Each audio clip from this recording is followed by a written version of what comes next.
Satu hal yang unik dan menarik ketika ke Candi Kuning, vibes-nya berbeda. Jadi setelah ngobrol-ngobrol juga sama orang tua di sini, dulu bahkan sebelum ketemu sayur mayur dan buah-buahan juga di sini mulai tren, itu justru banyak pohon kopi sebenarnya di sini. Candi Kuning ini waktu saya juga ke sini heran, tak pikir masih di bawah seribuan kan. Ternyata setelah kita cek dengan altimeter, di sini ketinggiannya 1200, kurang lebih 1200 mdpl.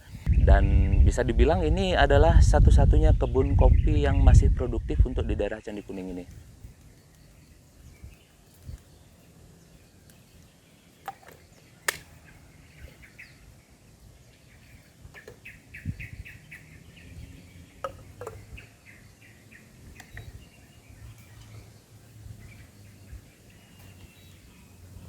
Jadi sebelum di kopi saya jadi sopir pribadi dulu.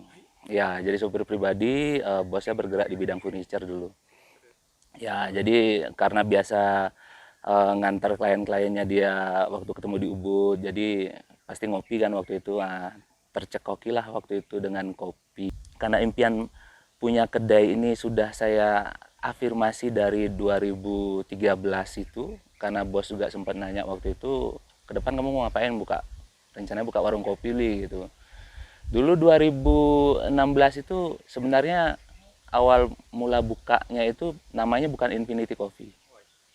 Itu awalnya saya buat dengan nama Kopi Menyan. Jadi waktu itu unik ya. Jadi waktu itu karena biasa kan prosesi membuat tirta itu biasanya kan pakai menyan. Jadi proses ngukup tirta.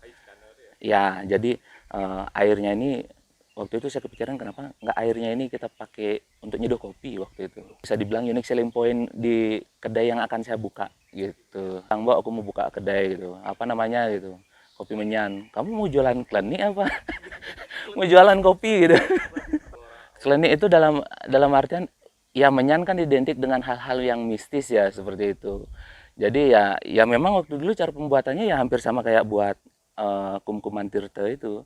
Jadi prosesnya sama sama persis seperti itu. Jadi kita cuman ambil airnya aja. Jadi ketika kita diseduh dengan kopi itu ya aromanya hampir ada aroma menyannya juga, harum-harumnya itu. Jadi ada, kalau dibuat menyan itu kan biasanya dikasih nangka, dikasihin apa lagi bunga-bungaan itu kan. Nah, itu ada di aroma di kopinya itu. Tapi itu udah akhirnya Hamin 3 kalau nggak salah waktu itu ngerubah nama saya. Amin 3 ya.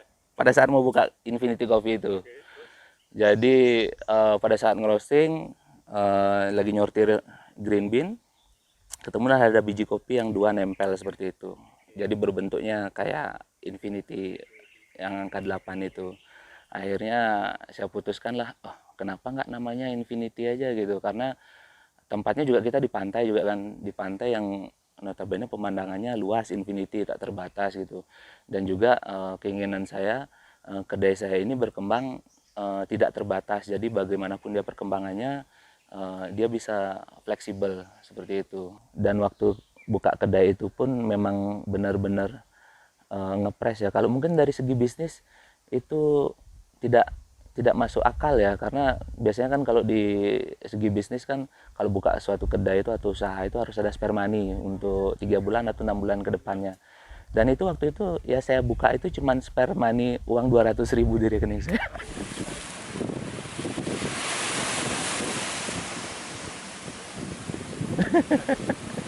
200.000 itu jadi waktu itu sisa sisa dana itu saya habiskan untuk beli kursi waktu itu.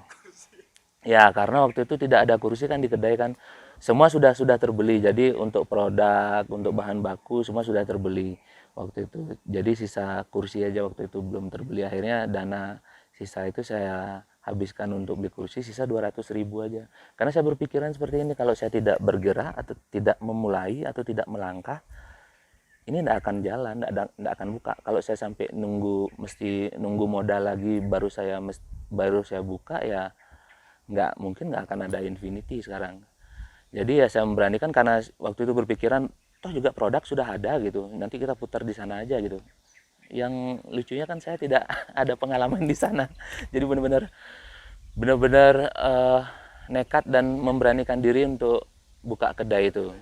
Jadi awal-awal buka itu pun pada saat Infinity buka awal itu masih saya gali lubang tutup lubang juga. Jadi karena ya itu karena 200.000 sisa itu akhirnya ya di bulan berikutnya kontak teman, ada uang nggak aku pinjam dulu buat bayar kontrakan gitu sama gaji. Iya, rasanya ya kita buka pagi jam 6 waktu itu nungguin ada customer datang waktu itu sampai datang menjadi pelanggan akhirnya waktu itu kan itu senangnya luar biasa.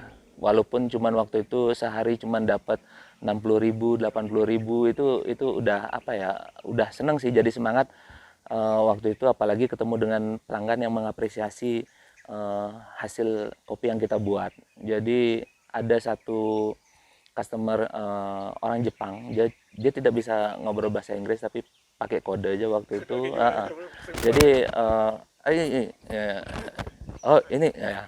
Jadi di menu kan udah ada untuk olahan V60 atau cappuccino atau apa. Jadi dia suka manual brew waktu itu memang. Infinity Coffee itu di awal-awal bukanya pun kita memang ngambil yang konsepnya pagi karena tempatnya pun di Pantai Matahari Terbit ya. Jadi ngopi sambil lihat sunrise, dan sekarang pun masih tetap kita buka di jam 6 di pas sunrise.